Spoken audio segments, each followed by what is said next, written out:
Yep. Right. Hello, Mark. got Hello, it Chris. How are started. you? Yeah, good. Welcome to Three Amigos Northeast, or there's only two of us. Um, my sidekick has fallen out with me. I won't tell you what the last two words he said to me were, but uh, well, let's just find out a little bit about each other because I don't know that much about you, Mark, and you don't know much about me. Just a few minutes just before we came on, I heard a very good review from Truth Seekers Northeast, Maureen at Truth Seekers Northeast. She said you gave a really good talk at Airbox Cramlington last Thursday, and you're talking about law and stuff like that. Um, and just reading something that's come. No problem. Carry on. Mark, yeah, I'm a truth seeker. Tell us a bit about yourself. Yeah. Right, no worries at all. Well, I came awake probably the 23rd of October 2019. Okay, I'm a motor trade professional. I've sold cars, I've brought cars, I've worked as a sales manager, I've worked as a business manager, I've worked all through sales in the motor trade. I've also sold insurance as well. Now, back on the 28th of July 2016, I had somebody try and run myself and my fiance at the time off the road. Uh, Ended up pursuing them, boxing them in. Police were called, got the guy's details. A few months later, there was a debate on liability, which I thought was wrong. But we were still arguing over the collision, so it got by the wayside. Coming on to the later claim on the 28th of September. It's just before a second date, new girlfriend. And it was literally, she had a car park shunt, 5 miles an hour, not a lot of damage, maybe £320 at tops. Checked that she was insured with a bona fide insurer. She was Admiral, one of the big brands, and let her go on with the claim. And In both cases, were the other party at fault? both parties, the other Yeah. party was at fault. Yeah. Because Okay. both were non-fault accidents. It only affects non-fault accidents. This here does. Okay. Yeah. Yeah, so long and short of it is, left the claim alone, 23rd of October, she's got the car back. I've had a look at it, and I've only repaired the back two panels, not the front two panels. Hmm. I said, what's going on? And, I said, I'll ring the insurer up for you. I'll tell them that's not good enough. So I rang the insurer up, Admiral, had a brief chat with them, and they start making excuse after excuse after excuse. And every time I say indemnify me. Now, what indemnify means is that means they reinstate you to the point you were at before the insurable loss. Not a penny more, not a penny less. Right. And so long and short of it is, they've said, it's been handled by another department. I've spoken to the other department. The guy there, he's quite evasive in what he's saying. He wants an independent engineer's report. I said, great, no worries at all. Who do I send the bill to? They cost about £70, £80. He said, what do you mean? I said, I'm fully comprehensive, mate. I don't pay. Suddenly, he's got the engineer's report in front of him. I said, well, can you send me a copy? So he did. When I've looked at it, the £320 repair bill is over £1,800. And it's like, oh my God, what's gone on here? They're ripping her off. That's about £1,400 fraud gone missing Gone somehow. missing. Yeah.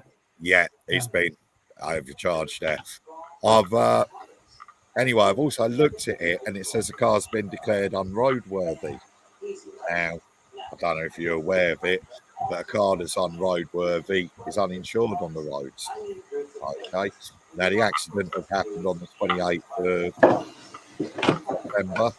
The car had been examined around about the 3rd of October, and it had been declared unroadworthy on the 10th of October, which didn't make a lot of sense. Yeah.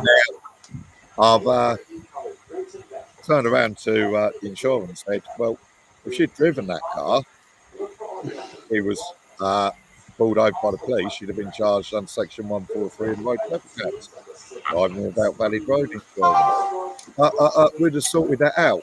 And straight away I realised it was perjury that he was talking about. Yeah. Now, I've then realised that it's not actually the insurer I'm talking to, it's a claims management company called Willis. Okay, and not thickened still further. So, put the phone down to him. Hang on. Can you just explain to me what is the difference between an insurer and a claims management company? Right. When we all go on to somewhere like, where do we buy our car insurance these days? Compare to Meerkat, for example, or Money Supermarket. We'll have a look and we'll research who offers the best price and what Right. service that company offers. Okay.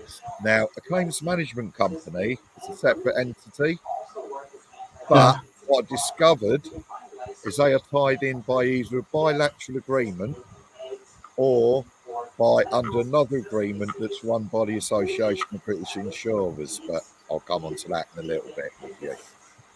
Okay, so the way it operates is your insurer will turn around and they'll say, "You've had an accident, Chris," and I'll turn around to you. Remember, you're a bit shaken up. You're going through your mind at the moment.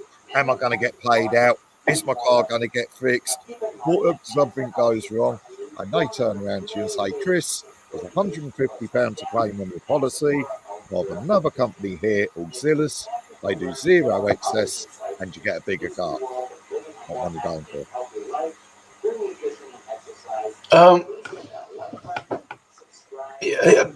No, hang on. You lost me. You lost me there a bit. The insurers, who take the claim, Right, when you're making your claim and your Yeah. insurer turns around to you and says, "It's £150 to claim on your policy," yeah. or another company here, Auxilius, they do zero excess and you get a bigger car, what one are you going to go for? Oh, right, yeah. So this is after the accident has happened. This is after the accident. This is the ones who are trying to indemnify you, get you back to what you were before, and they're offering you other things. When you make your claim, so you make your you post first notice of loss. So you phone up your insurer and you say, "I've had an accident. This is what's happened." And then they turn around to you at that point there and they make you an offer, which is it's £150 claim on your policy. Of another company here, they do zero excess and you get a bigger car. I remember now. Yeah. You'll go for the zero excess and a bigger car every time. Okay. Now the reason why they do that, is in insurance, there's a principle called subrogation. Now what subrogation is the insurer will take on your rights and the third-party insurer will take on the third-party insurer's rights, and using those rights, they'll argue the toss in court regarding payment. Okay. Now, we've also got something called loss mitigation. Now, loss mitigation is we must keep down the price on our repair bill. Okay. Now, the reason why they move it to a claims management company is it becomes what's known as a direct tort claim then. So it is dealt with, and because of a ruling back in 2013, which was in the Coles versus Heatherton case, the insurers are now allowed to charge costs that are reasonable, not the actual cost of the repair. So they negotiate massive discounts and they claim those discounts back. Now, if you or I went into a garage and we was to get our car repaired there, when I worked in the trade, I was paying £80 per panel. A member of the public might pay 150. But the insurers have arranged to pay out, say, £300 or £400 per panel, and they pocket the difference. Okay. Now, that's the way that works, So I've turned around and I've had the conversation with Admiral a couple of weeks later, and I've said to him, he said, the handover call between my ex and the claims management company was absolutely fine. I said, no worries. He goes, I'll send it along to you. I said, no need. I said, just go through the script with them. started going through the script with me, and he got to the bit where he said it's £150 to claim on your policy, or of another company here, they do zero excess and you get a bigger car. So I've stopped him and I've said, right, here we go. I said, the promise of £150 excess is no different because I can claim that back as an uninsurable loss at the end of the claim. Okay, so my car would be repaired, and the very last thing I'd do is send the other insurer a bill for £150 and I'll pay it. So there's no difference there.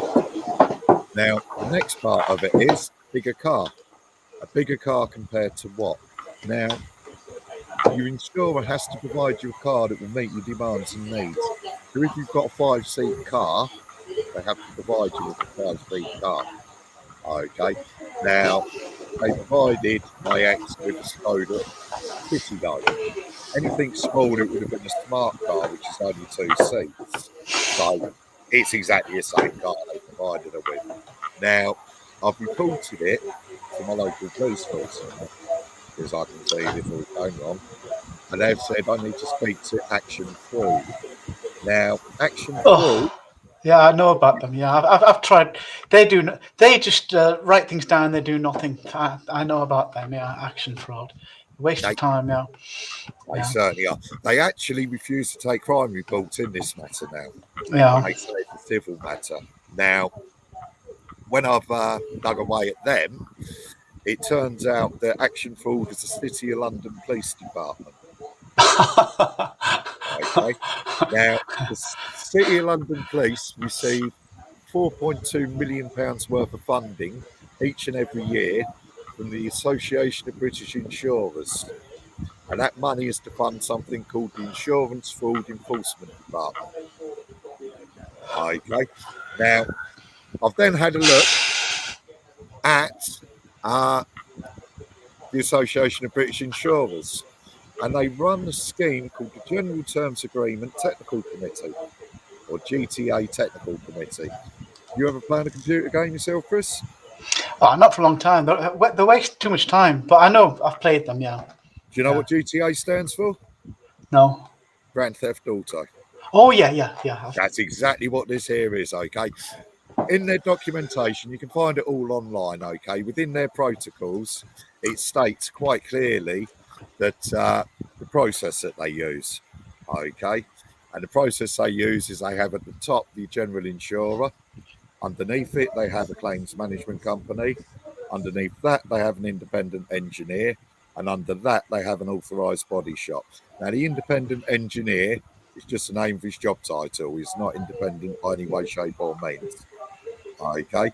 Now, within it, it actually explains that if a car is roadworthy, they can claim for 3 days credit hire. If the car is declared unroadworthy, they can claim for 10. So it extends the period of credit hire.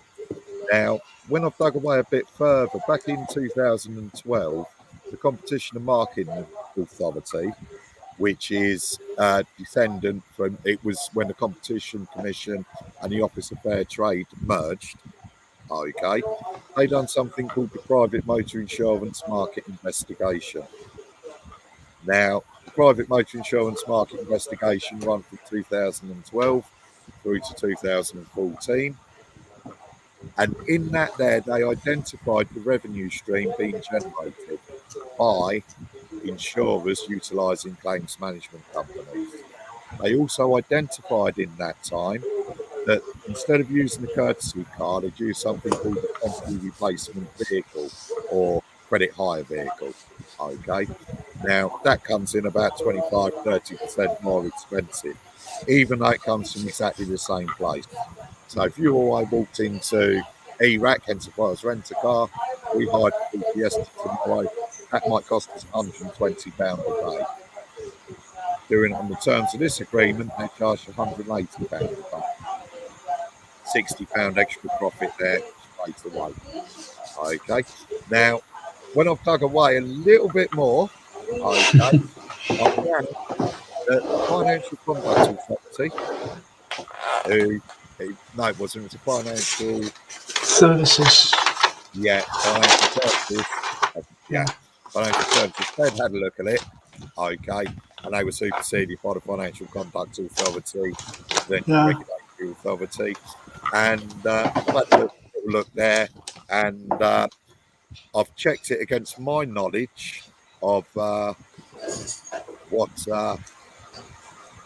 the principles of business are, that are what the Financial Conduct Authority use. Now, there's 11 rules that all companies regulated by the Financial Conduct Authority must follow. The Yeah. process of transferring a customer from an indemnified claim over to a direct tort claim is breaks 10 of those 11 principles. It's equivalent to putting your money on the 10-15 at York on the 3-leg course line. Just wouldn't do it. But because of it, These 11 print. Where do they come from? These 11 rules. if you go onto the FCA handbook, which is online, it's under PRIN 2.0. PRIN 2.0. And it breaks 10 of those 11 principles of business. But Now, where did they come from? it's what's decided in what's fair in how it's traded and how companies should operate. So it's part of treating customers fairly. Okay. So they're the rules of finance that they're meant to follow. Yeah, but who makes these rules? That's what it is. The rules were originally set by the Treasury. Right. And the Okay. Chancellor looks check up. Treasury. Yeah. All right then. Okay. You've got the Prudential Regulatory Authority, which they've got the fundamental rules for business as well. Okay. Yeah. And it makes some of those rules as well. So I've then dug away a bit further. Yeah. And the FCA won't have a look at my complaint. And I've involved the Office of the Complaints Commissioner. And they've turned around and said, no. You will look at Mr. Wyschna's complaint. So I eventually got a response from the FCA that admitted that they'd breached 4 of the principles of business. 1 would be enough to be fraud. Okay. Now, in that time, I'd also contacted the Serious Fraud Office as well, and someone called the Insurance Fraud Bureau. Now, the Insurance Fraud Bureau are operated by the Association of British Insurers. And when I pressed them on the telephone, they said to me, we're well aware of the fraud, but we do not report upon our own. Okay. Well, hang on. Well, who regulates it all then? They're not regulated. The Insurance Fraud Bureau are not regulated. But speaking of regulation, though, you'll like this. Okay. Yeah. When I've gone on to check the claims management companies, who regulates them, it wasn't the Financial Conduct Authority. It wasn't the Prudential Regulatory Authority. It is the Ministry of Justice up until the 31st of March 2019. Right. They were the claims management company regulator. Now, the Ministry of Justice, the head of the Ministry of Justice is the Lord Chancellor and Secretary of State for Justice of England and Wales. Yeah. Okay. He is also responsible for the courts and the appointment of judges in England and Wales. Okay. And as such, if you or I are caught without car insurance, where are we prosecuted? The magistrate's court. Yeah. Which is straight away in contravention of the legal maxim, nemo judex in causa sua, no man can judge in his own cause, which is something, when you look at section 49 of the Penal Courts Act, it states quite clearly there that if the laws of equity and a common law conflict, equity will prevail. That is the maxim of equity. So they shouldn't be taking you to court through on it anyway. But so where should they be going then? Well, the Ministry of Justice shouldn't have been involved in what is nothing more than an extortion racket, because that's all Section 143 is. Because if you don't buy car insurance, you'll be prosecuted for it. So they've taken a mandatory product and everything that. So the way the fraud works in essence is, when I've confronted the garage about it, I've gone to the company's house and I've checked his books. Now, he turned over £27 million in 2018, I think it was. And out of that £27 million, he paid out £18 million in sales. Now, As part of the process as well, they charged £25 for a vehicle health check. So he asked for the vehicle health check. They never had it. Now, vehicle health check is something that when you take your car in for a service, the garage does free of charge, trying to get you to have extra work done on it. Now, on the engineer's report, it said the brakes and steering on the car were safe, okay, and satisfactory. Well, I never done the vehicle health check. I took the car in for an MOT and it failed 7 days after its return on a ball tyre and on the brakes. So the car was actually unroadworthy and potentially a death trap. But they reported it as being roadworthy. They reported it as being roadworthy and fit for the road. So Surely they've got liability for that, or not? Have they? they have got liability for that there, but the problem is getting it into court. And that's a Right. problem with it. Yeah. What the way the fraud actually works. Do you remember back to Trinity Mirror and Robert Maxwell robbing the pension funds many years ago? I do. Yeah, I do. You remember that? We must be of a similar age. Yeah. Can I ask how old you are, Mark? I'm 48 now. 48. Right. Yeah. Okay. I'm surprised you remember that. You must have been a. Okay. I'm 60. I remember it. Yeah. Bless you. Robert Maxwell. He robbed his pension fund of all of them He did indeed. employees. After that, safety checks were put in place that pension funds could only pay for the pension. Yeah. Okay. Now, when we pay our car insurance or any insurance, say, for example, 10% of that money will go into the profit and loss account, and the other 90% of the money goes into a claims fund. Okay. Now, a claims fund, like a pension fund, is protected. It can only be used to pay out for claims. Okay. So, Company A will hit Company B with a massive claim. Okay. Company B will pay the claim without any hesitation, and they take the money from Company B's claims fund and put it into Company A's profit and loss account. Company B is doing the same to Company C, so on and so forth, all the way through the marketplace. Okay. This sounds like the Enron kind of shenanigans that was going on, all the boiler room sort of nonsense. Just crazy. It's been put in place by government. Well, back in December 2019, and this is how long, because obviously most of the research was done ages ago, but I contacted Boris Johnson, Andrea Leadsom, who was my local MP, but she was also the Business and Energy Secretary. I also contacted Geoffrey Cox, who was the Attorney General, Geoffrey Cox, and Kit Malthouse, and Priti Patel. Now, at the next government reshuffle, Andrea Leadsom was removed from her office, and so was Geoffrey Cox. They were the only two major changes in that. And I always wondered if it was those letters that done that trick. Okay. Now, coming into the May, I'd had the response from the FCA, and they turned around and I prepared a letter to send to my who was now my ex-girlfriend. And I said to the police, like, I'm going to send this letter in 28 days' time if I don't hear from you. And they said, yeah, no, right. Didn't hear anything back from them. Okay. In that time, I prepared two letters, two notices. One was sent to every chief constable in the country, 43 of them. And the second one I sent 10 days later and that had no response to all the crime commissioners within the country. Okay. Now, Sorry, the first one went to who? All the chief constables in the country. All the chief constables. How many of them? 43 of them. 43. And then to all the commissioners. And then to all the police, fire and crime commissioners. Yeah, they're the ones who appoint the chief police, I believe. Yeah.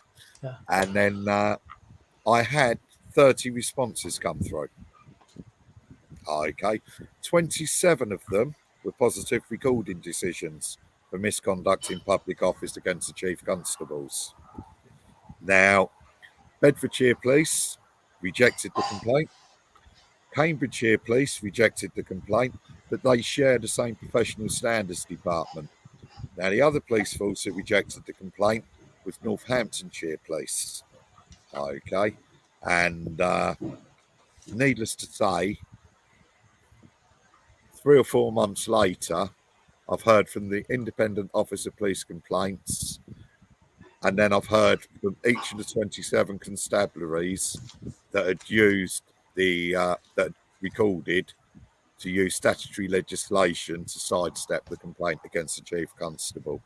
Now, under Section 49 of the Senior Courts Act, if there's a conflict between equity and the common law, equity will prevail. Now, equity will not allow statute to be used as a cloak for fraud, but clearly it was in this case. Wow, let me just sort of try and soak that in a little bit. If the ones like Northamptonshire can reject the why reject it? Why don't all of them just reject it? They shouldn't have rejected it. None of them should. But the thing with it But is, if they can, I mean, surely they've got like a fiduciary responsibility to respond, to do their whatever due diligence or investigate they complaints. have a duty to investigate, yeah. But how can you enforce it? The thing with it is this fraud. I had my solicitor of choice at the time was an advocate solicitor, so he's a qualified barrister as well. He's also a High Court judge. And he turned around to me and he said it was a civil matter, which comes under the Misrepresentations Act 1967. But the truth of the matter is they are all in this together. You're looking, it goes right up to the Lord Chancellor, which is the second great office of state. It seems like a crime to me. How can it be a civil matter? It can't be. It is a crime. It is a crime. As you and I know, how do we get it investigated? Right. How do we get it? So how long has this been going on, do you think? This has been going on since at least 2012. At least 2012. I've been trying to report it since 2019. Coming forward, we all know about the FCO 1030-48 paperwork, the Edward Heath treason, the Lord Gilmore letter, and everything surrounding that. There, people have tried to get that into court on many, many occasions. There's more recent treason than that. If we look at have you ever looked at the EU withdrawal agreement? No. Right. No. As you and I know, we're free living men. Yeah. I'm sovereign, you're sovereign. But if the country is all good and all working properly, our sovereignty is vested into Her Majesty the Queen, God bless her. Okay. Now, on the 1st of January 1973, that sovereignty was transferred to the EEC. Should never, ever, ever have happened. Okay. But it did. Okay. Now, we had the Brexit vote, and on the 12th of December 2019, there was a general election. Okay. Following the general election, all MPs, whether Commons, Lord Spiritual or Temporal, they have to make fresh oaths of allegiance to the Queen before they can sit in the House of Commons or the House of Lords. Now, they all done that between the 13th and the 19th of December 2019. On the 20th of December 2019, Brexit deal was voted on. Now, a majority voted for Brexit. Section 38 of the EU withdrawal agreement states Parliament is sovereign. Parliament cannot be sovereign. They are the servants of the Queen. And the Queen is our servant, for she has sworn an oath to us. Therefore, that is an act of high treason. Now, the police are turning around saying that is a civil matter as well. I'm aware of that there. Paperwork was sent into Westminster Magistrates Court. We made applications for arrest warrants for the MPs regarding this here back in January. Now, they had the paperwork. The paperwork went. First of all, we tried individual regional magistrates courts. Sent the paperwork in just in bundles for each territory. The one down at Exmouth turned around and said, "We're not dealing with that." The one in St Albans said, "You need to send that into Bromley, to Westminster." So I sent the whole bundle into Westminster, and Westminster came back 8.5 weeks later. After 8 weeks, they're going to process it. They came back 8.5 weeks later on a Sunday evening at 12:30 at night and sent me an email to say they're not going to process it. What? They're not going to process it? They're just not accountable to anyone then? Not accountable to anyone. Right. I'm still trying to absorb all this, Mark. You mentioned that the 27 police constables were found. Was it malfeasance in office or? It was misconduct in public office they were reported for. And what exactly had they done? What was for what reason? Under Section 83 of the Police Reform Act 2002, it states clearly that the police will investigate and protect us against all crimes. Oh. Now, okay. A report where the initial notice was sent to these police officers explaining what the problem is. Under the common law of the land, it does not respect what rank it is. So I just had a name that I could send it to. And then that person is responsible. So they just failed to act out their responsibility, of office. Their responsibilities of office, they didn't carry them out. Didn't carry out their duty of care. Do you think they were just incompetent or corrupt? Bit of a load. It's corrupt. The whole thing what's happened over the last few years is, I think it was in 2010, they closed down all the territorial fraud departments within the police forces and centralised it under the City of London. And of course, the City of London, it has been challenged by affidavit with Ian Dyson, Ian A. Younger, Deborah Marsh, who's the company secretary of the Association of British Insurers, Alex Bailey, who's the CEO of the Bank of England and head of the PRA, and a number of others, regarding that £4.2 million being a bribe to prevent them investigating, and by tacit consent that's been accepted. Right. It's difficult to know where to begin, how to bring them to account. But I suppose one part of it is you've got to be able to get the message out so that everybody understands this. And I guess that's what you're doing now, is it? This basically is now. Well, as I said, I got involved with a group called We the People. We serve notices into every chief constable in the country. Okay. We're currently drumming up a number of people to stand with us to serve a further notice into the police. In this country, I've heard people say they should be in prison, they should be this, they should be that, they should be the other. Okay, if we look back to the coronation oath, okay, that Her Majesty the Queen made back in 1953 on the 2nd of June, she promised to uphold our customs and traditions. Okay, now all the way back to the time of King Alfred, our custom and tradition has been traitors hang, murderers hang. We have the death penalty. Okay, the death penalty was unlawfully removed on the back in 1965 by the Murder Abolition of the Death Penalty Act. Parliament did not have any right to do so. They didn't have any reason to do so. Okay, but they'd done it anyway.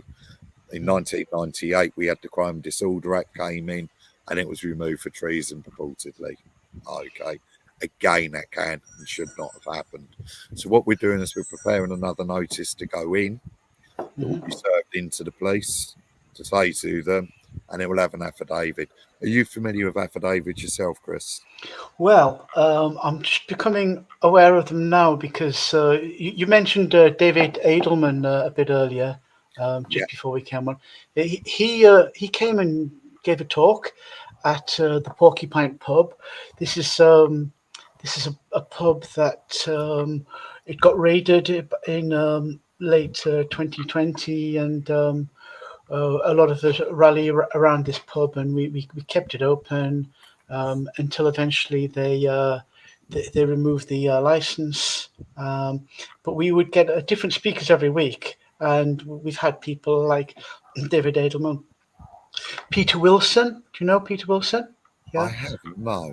he's really good. He's from the northeast as well. Excuse me. I've been following him, going into the private. I've been learning about these these notices that we can put in to all of these 7 officials, including the head of the court, the head of the church, the head of the um, services, stuff like that, and notifying them that I am a living man, and give them 40 days, 40 nights to rebut my claim. And if they remain silent, then we can presume that they accept that I am a private man.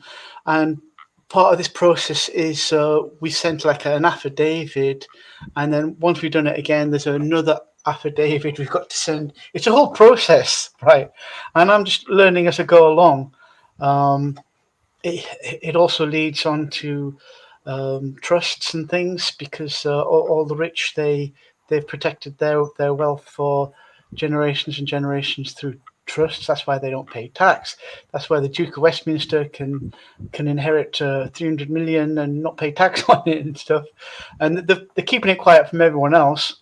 But we're slowly learning how the code they've used, the little tricks, and the way they write things and stuff like that. So I'm learning it all like now. So yeah, an affidavit.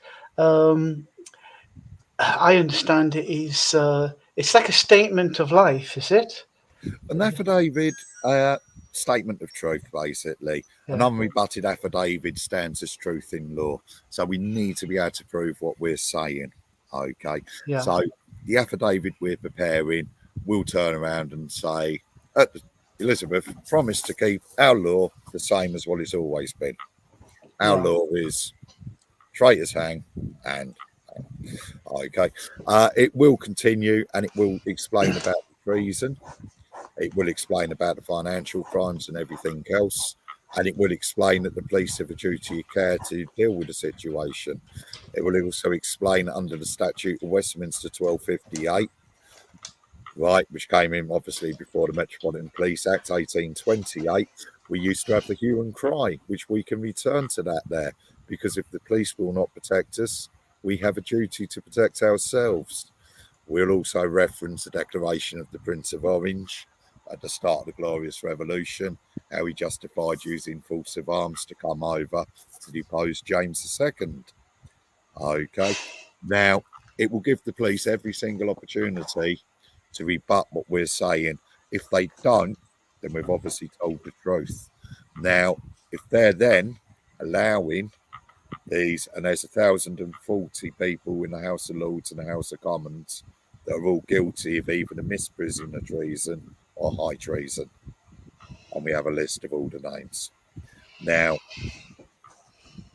if you're in a position where you're meant to be dealing with traitors and you don't deal with it, you've committed what's known as misprision of treason. And the offence is exactly the same, and the punishment is exactly the same as treason itself. Now, I don't know if you're familiar. Are you familiar with the trial of Charles I? No, No. I know. It ended up with them chopping his head off. Yeah, It did that's all I indeed. know. Yeah. He had a 5-day trial, Charles. Okay. The first Yeah. 2 days was legal argument. It went pretty much the same way as Mary, Queen of Scots, where she was trying to deny the jurisdiction of the court.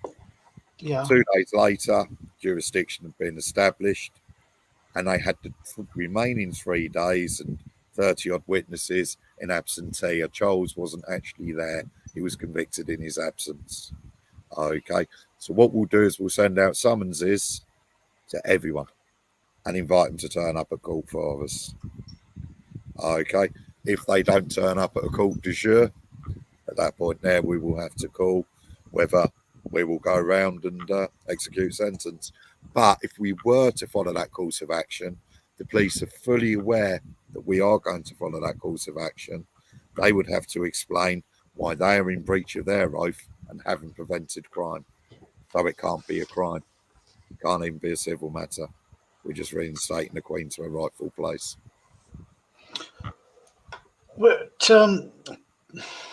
first you've got to get a duty sergeant in a police station to give a crime number and to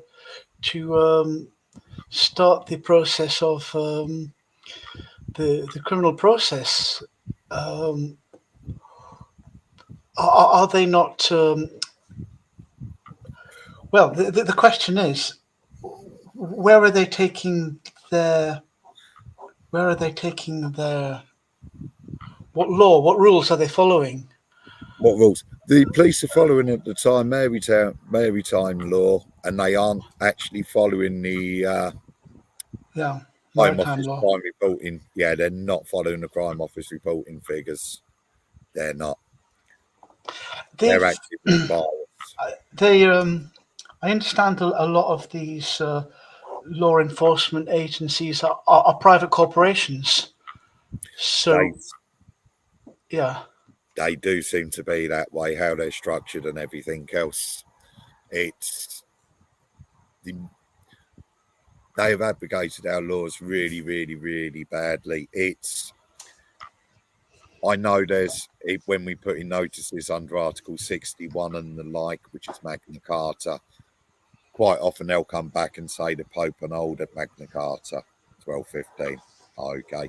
Now, one of the things that's an interesting thing that you'll find if you Google Cabinet Briefing Manual 2011, okay, you go to page 2, section 5 of it, you'll see that Magna Carta 1215 is part of our Constitution. They are right. The Pope did annul Magna Carta on the 24th of October 1215. The reason why he was able to do that, though, okay, was John in the 1230, Pope. You talk about the Pope, the Pope. right? Okay. Yeah. In Okay. 1213, John had surrendered England and Ireland as papal fiefdoms. Okay. Now, the reason why he done that was the barons were on the verge of going to war with him. Okay. Louis was on the verge of invading from France under his dad, Philip II of France. Okay. He'd been excommunicated and he was allowed to do it. To remove the excommunication, John surrendered the kingdoms to the Pope. He was meant to pay 1,000 marks a year and for the return of England and Ireland. The tribute seldom got paid. Okay. In 1216, John died. Magna Carta was reissued under William Marshall. And in 1217, after the Treaty of Lambeth, once peace was restored to the realm, it was reissued again. Okay. William Marshall died. Henry III came into his majority, and Magna Carta was reissued in 1225. In 1297, Edward Longshanks needed money, so he reissued Magna Carta and brought it into statute. That was Magna Carta 1225 that was brought into statute. In 1366, the Pope came knocking on the door, and he said he wants his money to Edward III. And Edward III was a bit panicky, so he went into Parliament and said, "What do we do? What do we do?" And Parliament turned around and said, "You can tell the tiara wearing pontiff to go and do one." England was won by the sword. And if he wants to come and take England, he can come and do it by the sword. So the act of John surrendering England and Ireland was declared void and incurably void. You can find that in the writings of Ellen G. Whiting. It was recorded by forgotten the chap's name. But we, yeah, all right, okay. John Amazing, Whiting. not We call it. amazing knowledge and research that you've done there. But so is the Magna Carta kind of weakened or superseded in any way by the European Union? It can't be. It can't be. It states quite clearly. One of the things that came out from the voiding of the Treaty of Verona, we then moved forward on 300 years to the glorious revolution of 1688. Okay. If before that, we've had the Elizabethan settlement. Now, in the Elizabethan settlement, we've got the Act of Supremacy and the Act of Uniformity. Now, within the Act of Uniformity, that brings in the 39 articles of religion of the Church of England into law. Article 37 of it states that there can be no foreign jurisdiction in this realm. Yeah, Queen of Sovereign. Okay, if we look at the Act of Settlement 1700, okay, Section 4 of that states the laws are the rights of an Englishman. Yeah, the birthright of an Englishman. They can't alter that there. Let me just bring it up. I'll read a little bit there. That'd be so this is the Act of Settlement, okay, and this is Section 4 of the Act of Settlement, which states.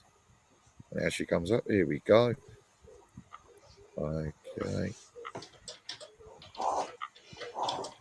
And whereas the laws of England are the birthright of the people thereof, and all the kings and queens who shall ascend the throne of this realm ought to administer the government of the same according to the said laws, and all their officers and ministers ought to serve them respectively according to the same. The said Lords Spiritual and Temporal and Commons do therefore humbly pray that all the laws and statutes of this realm for securing the established religion and rights and liberties of the people thereof, and all other laws and statutes of the same now in force, may be ratified and confirmed, and the same are by His Majesty by and with the advice and consent of the Lord Spiritual. When was this?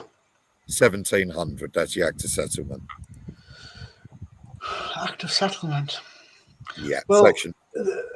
Just what I pick up on there, you're saying the birthright of every Englishman is like mentioned there, but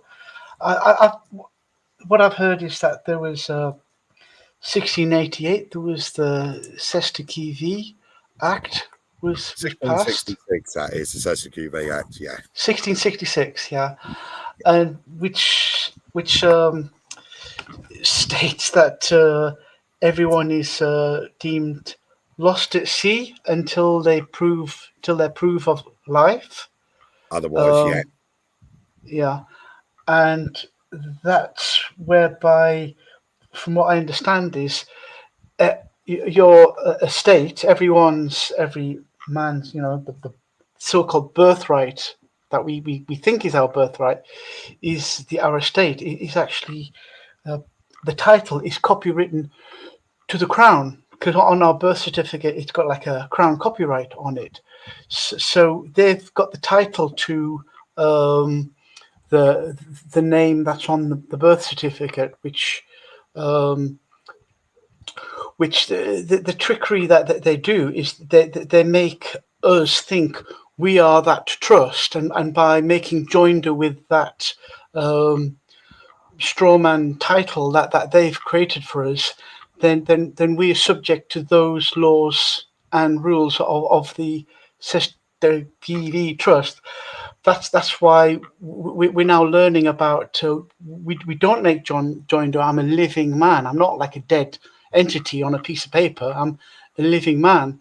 So when you said that the birthright of every Englishman, and that was in 1700, what was he saying when he said the birthright of every Englishman? Was he talking about the straw man, or was he talking about the living man? He's talking about the living man there.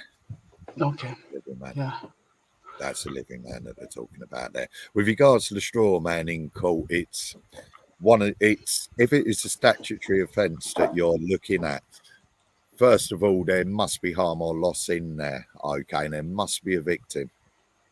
Yeah, for there to be an actual crime. The next thing to consider as well is whether they're talking to you as a living man or a creature of statue. And that's very important. That is. When I go to court, I don't stand up. Okay. And it is a simple one of when they're asking you, are you talking to me as a living man or a creature of statue? Now, I have a very good friend who's done this, okay, on a number of occasions. And each time they have abandoned the court on him. Right. Yeah. They can't Yeah. answer the question. I know somebody else who's done it. They've asked the judge to recuse themselves because if they can't tell them a living man, they're not capable of doing the job, are they? They're not mentally competent.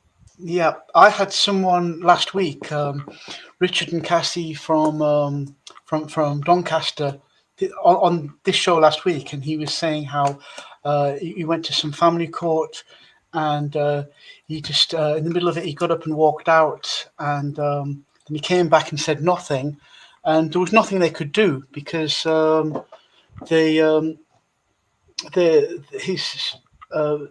the person they were addressing had left the court. And he came back, said nothing, and he just realised then that there was if he asserts himself as a living man, then they can't do anything. It's very powerful. I recommend people watch that last week when I did. But yeah, I like to hear this. I like to hear these stories of where we're actually able to. Realize, because you were saying that just as those two jurisdictions, the statute and equity, they can't. Common law and equity. Yeah, they're two different jurisdictions, aren't they? They are, yes. Yeah. In the same way, a common law living man cannot be answerable to a fiction dead entity straw man. No, two things that dissimilar. Two different things. Yeah. So if we have the sovereignty and the Peter Wilson keeps saying know thyself, this strength and awareness that I am living, and that I'm not this strawman thing. I'm not what they're trying to do joined with. Then there's nothing they can do. And I've told friends of mine who were, well, I thought they'd understood, and they went to court, and then I said, just tell them that you're a living man. And they said, oh, no, I can't do that because they'll just make a fool out of me and they'll laugh at me and whatever like that. Because some people have tried it, but they've not fully really understood what they're saying and doing, and they've not got through it. So no. Whatever you do with the courts are, there's loopholes everywhere, but you have to go down the same avenue the whole way. You can't do half of one thing, half of something else. Yeah. That's right. Yeah, you've either got to, once the court starts, you've got to switch into living man mode or what is it? Admiralty, mode, and you've got to navigate it carefully in through the using the admiralty laws. So it's the knowledge of understanding how to navigate both systems, which we're just on the cusp of learning and understanding now. I was watching this talk with Peter Wilson and Darren. I forget his second name. This guy who's really good at doing trusts and things. And they were saying things like, if you write a letter or document and the title it's underlined, then everything after that is null and void.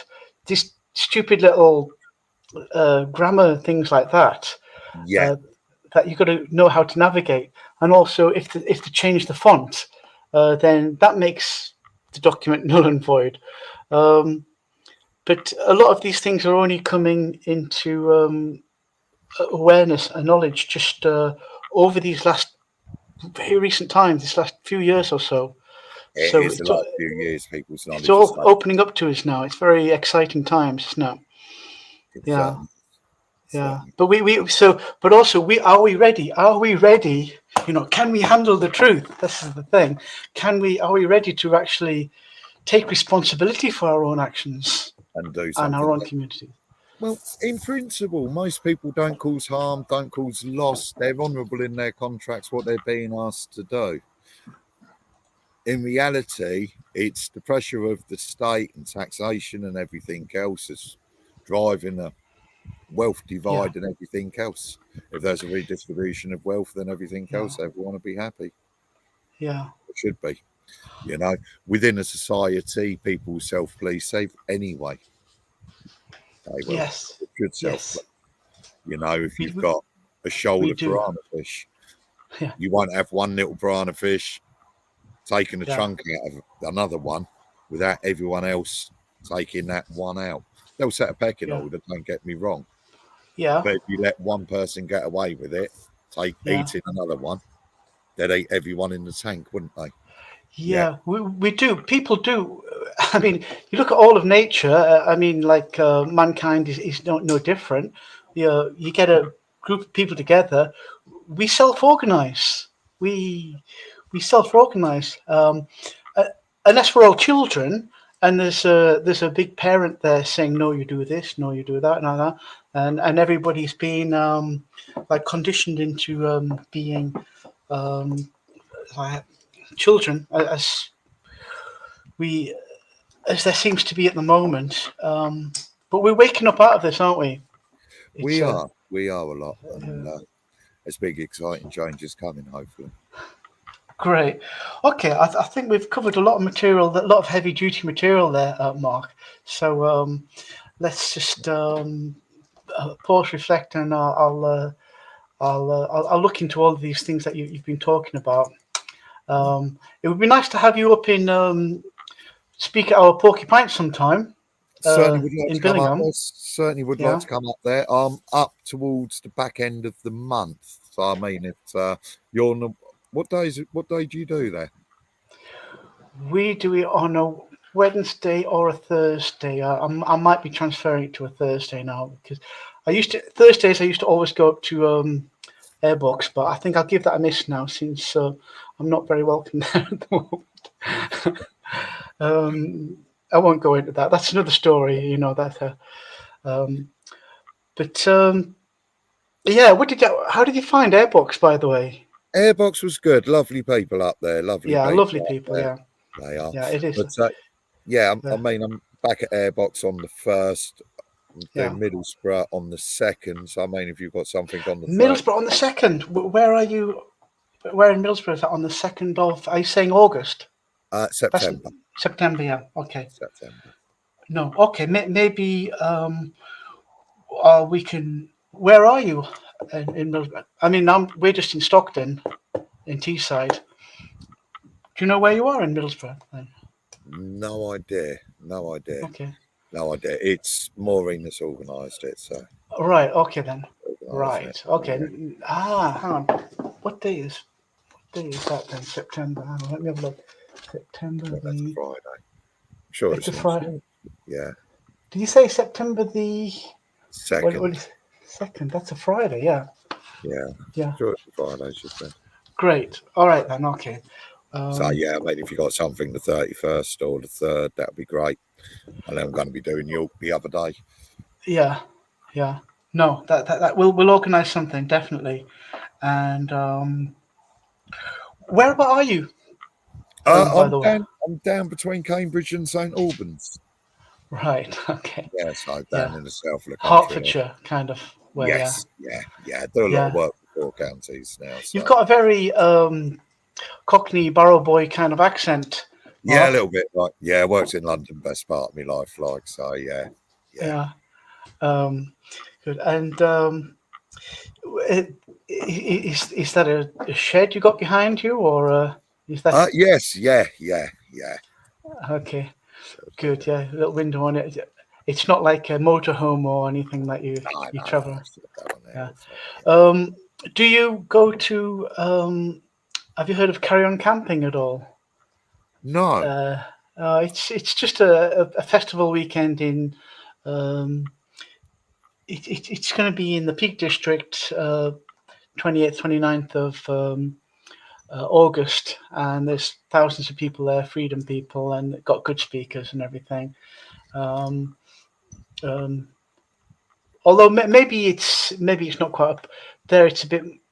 Maybe this is a little bit heavy duty for that. I think they've got some good speakers on natural law and more introductory, but what we've been talking about is a bit heavy duty, really. But it's going to have me thinking how we're going to deal with this corruption problem. But it's got to be solved. It certainly does.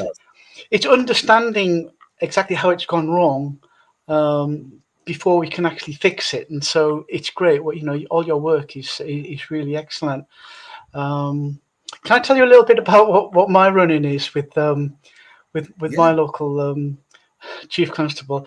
Well, I sent a letter a few weeks ago, and it was to do with a protest march in Middlesbrough, and yeah, the police were heavy-handed. They came and they pepper sprayed everyone, and they were a bit they used excessive force on someone, and his wife tried to rescue him. She's ex-police, and so she got something like 4 charges, and then another guy, Malcolm, tried, and he got charged and everything. So it all surrounded this. We were being led through the streets yeah, by someone who, but we believe he was like an agent provocateur, like a police kind of infiltrator yeah, who'd been leading us.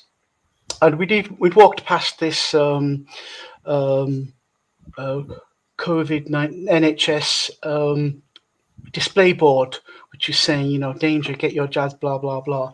We walked past it, we missed it completely. And then I believe it was this guy.